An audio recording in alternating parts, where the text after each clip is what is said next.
Alright, Crazy Medusa family, I have a very special video for you guys today. Now, for those of you guys that are new to the channel, or even the old ones, my name isn't Crazy Medusa, my name is Saloni, and I am a graduate from Cornell Universities. Now, over the last few years, I have gone through and looked at a ton of student profiles, all the way from elite profiles that got into Ivy Leagues, Stanford University, MIT, all the fun stuff, versus not so great average profiles that maybe didn't get into their dream colleges but nevertheless did get into some universities in the US. So I thought it would be fun to make a video comparing these two profiles and kind of giving you guys the scoop and laying everything out there as to what makes a profile elite versus average. And spoiler alert, it's not just about the numbers and grades. There's so much more that goes into it. So without wasting any time, let's hop on to our comparison matrix and look at what we're going to be comparing the profiles against. Now, this is just my personal opinion and I don't want to offend anyone. Again, this is something that I've compiled over the years and years of mentoring students one-on-one. Link in the description for the mentorship if you guys are interested. So the comparison matrix that we're going to use today is going to comprise of three things. So basically, we're going to have your grades, so your high school grades, any AP tests students have taken, SATs, TOEFL, all that fun stuff. Then your essays, we'll look at the Common App essay as well as supplemental essays, and your extracurricular activities. In the activities, we'll also look at like honors and achievements, so that entire like last part of the application process in general, right? So looking at our grades. Now, this is a very controversial topic when it comes to international students because I've seen both type of students, okay? I've seen students on one hand that have average grades and, treat them like they don't matter because they're like, oh, we'll just make it up for essays. And then I also have some overconfident students that think that just because they have a 90%, they're going to get into all of the elite schools. So both of those things are kind of like tilting the balance here and there. And the goal is you need to have a perfect balance. And what I mean by that is, okay, so let's take a look at the elite profile that you see on the left here. Now, this student, for example, got a 95% in class 12. 89 in 11th, 92, 86. So the marks are kind of like above 85% on average, right? And the average profile, on the other hand, has like a, maybe 65 or maybe 70 to 80% as the average. Now, the point here is to be humble enough in both cases. If you have those good marks, you need to understand that that alone is not going to cut it. But if you don't have such great marks, you also need to accept the fact that because you don't have such great test scoring marks, you will need to work extra hard in other parts of your application. Now that, for example, can mean, for example, here, this student took an AP biology test and scored 4 out of 5, whereas the average profile didn't, write anything.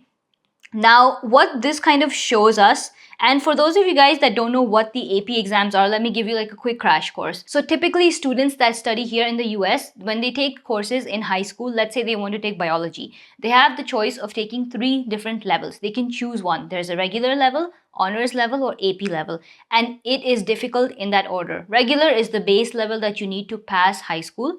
Then if you want it to be more difficult, it can be honors. If you want it to be the toughest, it's AP. Now, AP is optional. It's extremely difficult. The coursework is difficult, syllabus is difficult, exam is very difficult.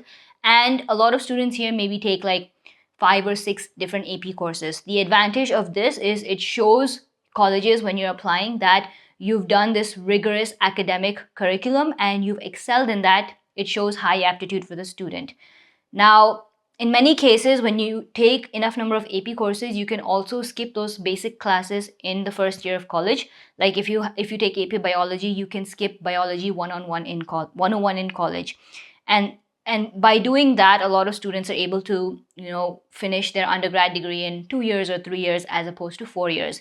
And that's a whole other process that I don't want to go into. But my point in explaining this part is that AP courses are available to international students as well. So a lot of international students, along with whatever board they're doing, whether it's ICSE, CBSE, State Board, IB, they also take AP exams just to add that extra boost to their profile. And my recommendation for AP exams is First, excel in your own curriculum and then treat AP as like a next step. I have come across many students that are close to failing in their own board and they're like, oh, let me just take AP classes instead. If you cannot perform in your own academic curriculum, there is a very, very rare chance that you're going to be able to perform well in the AP curriculum. It is difficult for a reason, and also failing in your own curriculum and doing well in the AP exam also doesn't make your case any better. It shows that you weren't able to excel in the coursework that is from your own home country, right? So treat it as like a next step, like you've done great, next, what can you do better? Take AP classes and take the AP exams, right? So that's how I would treat the APs. Now, when it comes to SATs and TOEFLs, obviously, as you can see, an elite student would have a better score versus an average student that maybe hasn't written the test or doesn't have such a great score. Same thing with the TOEFL test. Now, a lot of cases, TOEFL is, optional as well as the SAT and ACT. And the common data set for a lot of colleges shows that even though it's their test optional, if you submit your scores, they will be considered. So the best way to go about this is take the PSAT. It's a practice SAT that you can take for free online and see how well you're able to score in it. If you're a good test taker, take the test, submit your score. Like, evaluate it on your own personal criteria for yourself. You know yourself better than anyone, better than me, better than a counselor, better than probably even your parents. You know what you're capable of. If you feel like you can take a test and perform well, use that to your advantage, right? So with this kind of wraps up all of the aptitude based numbers game, and we move on to our second criteria matrix, which is the why us essay. Now, the why us essay, I've just picked Cornell for this example here, but basically what we're going to look at is every college may ask you a supplemental question, and a common supplemental question that's asked in most universities is, why do you want to study at our university? So I've taken Cornell for example here, and let's see what an average essay would look like. Now, an average essay would probably say that the campus is located in Ithaca, which is very beautiful. Talk about some, facilities in Ithaca. Maybe the fact that Cornell has a renowned biomedical research center, their facilities, their connections with hospitals, and, how excited that student is to attend this academic program. Okay, so right off the bat, what is missing here? Basically, this average essay looks like it was taken from Cornell's website and just pasted here. I have no information about the student. As a college admissions officer, I have no information about why that student really wants to study at Cornell. And I also feel like this essay that the student wrote could probably be copy pasted in every other college essay just by changing the name of the place. Like, Cornell is located in Ithaca, so this student has probably done something like Harvard is located in Boston and I'm really excited to blah blah blah. You get what I mean, right? There's no personal touch and there's no real connection that the student is making here with this essay. Now, an elite essay, on the other hand, let's take a look at this. So I'm excited about Professor Benasser's research on 3D printing, and it resonates well with the fundamentals of microfluidics that I learned during my research internship last summer. The first sentence, right off the bat, gives so much information about the student. The fact that this student has completed an internship on microfluidics and is already interested in a professor's lab. Now, the student didn't talk about Cornell specifically. He or she went through the effort of finding a lab that they were interested in and then talking about that lab and how it relates to what they're interested in. Now, furthermore, I am eager to take advantage of Cornell's entrepreneurial ecosystem, including programs like eLab and the Blackstone Launchpad. Again, these are things that you won't necessarily find right on the website. You really have to dig through and understand that this is what Cornell has to offer, which is different than any other university. No other university has eLab or the Blackstone Launchpad. This is specific to Cornell, or even, Cornell's Indian Association, to stay in touch with my home roots. So basically, within this particular essay, the student has touched on three things. One, found a professor whose research they're interested in and made a connection with their own personal interest and experience. 2, talk about some core curriculums that are specific to Cornell that they're interested in. And 3, maybe something outside of the classroom that they want to do on the Cornell campus. And this is a very wholesome essay. For right off the bat, this essay cannot be used for any other college. So this student really did go through that effort of writing this essay specifically for Cornell, and it kind of gives a sense of, okay, so by reading this essay, if I was an admissions officer, I would say, okay, so this student really, wants to be connected to home, and at the same time is really passionate about biomedical research because they've done some amount of, research themselves to know what they want. And if you're not really sure as to like what exactly you want to do, that's fine. Maybe you can talk about just some coursework, but the point is to talk about something specific that you want to do. Right, so moving on to our activities. Now, before we compare like elite versus average, I wanted to give you guys like a full summation of what a wholesome activities list looks like. Now, this is something that I see so many students miss out on because honestly, what I notice is that students will usually have like maybe 1 or 2 activities. So they'll have a lot of academic activities or leadership activities and maybe some community service. Now, these are the top 3 in my opinion. Students are really like, they're like, okay, this is what colleges want to see. So I'm going to do a bunch of these. But what about the others? Now, I'm not saying that you have to have all like 8 of these in your profile because obviously, that is not something that they expect from you. Like they don't want you to be an all-rounder and they don't want everybody to be the same. But you should at least try to cover 5 to 7 activities in these group of 8. And this shows that you're doing different things outside of the classroom. A lot of times, students forget or don't understand the difference between volunteering versus community service. That's a big one. And then maybe something that's just completely for their own passion. If I was in high school right now, maybe volunteering at a hospital during the summer would be one of my passion activities. Or honestly, like if I wanted to take something completely non-academic, I would say maybe taking like basketball classes for young children in my apartment. That would be a passion activity. It's not something that I have to do. It's not like I'm getting paid or I'm a coach to do it. It's just something that makes me feel better and makes me enjoy what I do. So the point is try to have like this wholesome profile where you're covering at least majority of these, 8 categories that you see on the screen here. But basically, now with these in mind, let's compare both of the profiles, right? Now, the big thing I actually want to touch on here is the fact that the way you present your activity makes all of the difference. And what I mean by that is let's look at, this particular activity where let's say a student is a classical music, a singer, Indian classical singer, right? So on Common App, you're allowed to write 3 different kind of descriptions. You can write a position, an organization, and a description, right? I believe there are 50 characters for position and then 100 for organization and 150 for description. But basically, an average profile is letting us know that, okay, it's classical music, that's the position, and learn Indian classical music and won a bronze medal on the audition for Indian Idol. What's wrong with this?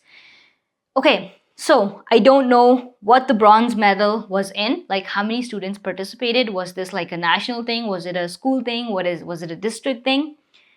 And what is Indian Idol? Like from the eyes of an admissions officer, an international admissions officer who's not from your home country, you can't expect them to automatically know something, right? Now, I understand that, of course, they could go on Google and find out and blah, blah, blah.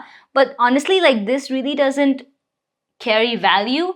Yeah, if you maybe got selected in 1 or 2 rounds, that would, but then just auditioned, I would cut that out entirely, right? So that's going to be my first recommendation. Like things like this, you don't need. Like this can just go away entirely. On the other hand, if we take the exact same profile and look at what an elite student profile student would do, the first thing is if you have 3 positions to put it in, your goal needs to be that you're providing different information in all of those three positions: position, description, and organization. So in the position, they say performing arts, classical, vocal. Okay, it's like a category. In the organization, there's a clear mention of which academy that student learned the classical music from, shows credibility. In the description, learned certified classical vocal music for 4 years. I like that it says 4 years.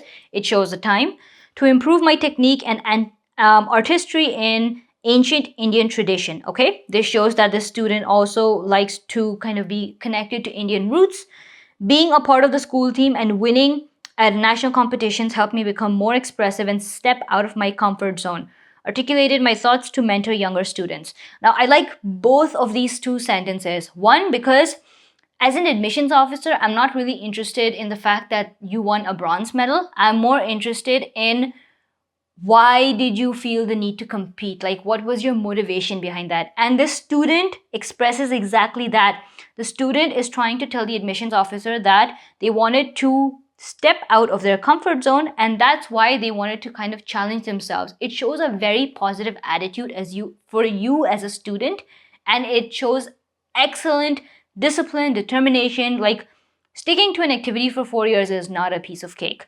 And then lastly, after like competing and whatnot, this student is passing on like their knowledge to the younger students by mentoring them. So I like that part too.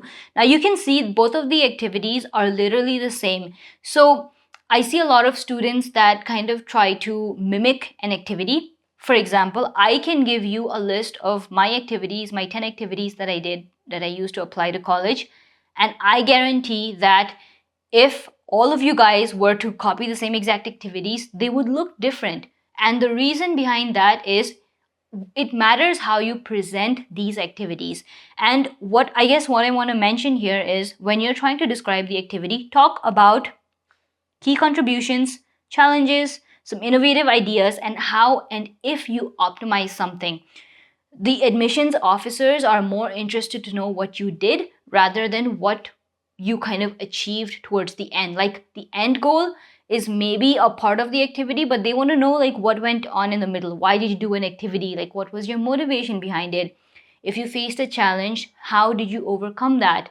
Like, things like that. Like, they want to, all of these activities eventually are for them to understand your personality. So that wraps up our profile comparison. Let me know what you guys thought of this video. It was a little different than the ones that we usually do, but I just thought, getting all of this out there after reviewing hundreds of profiles is something that might be useful to you guys as students.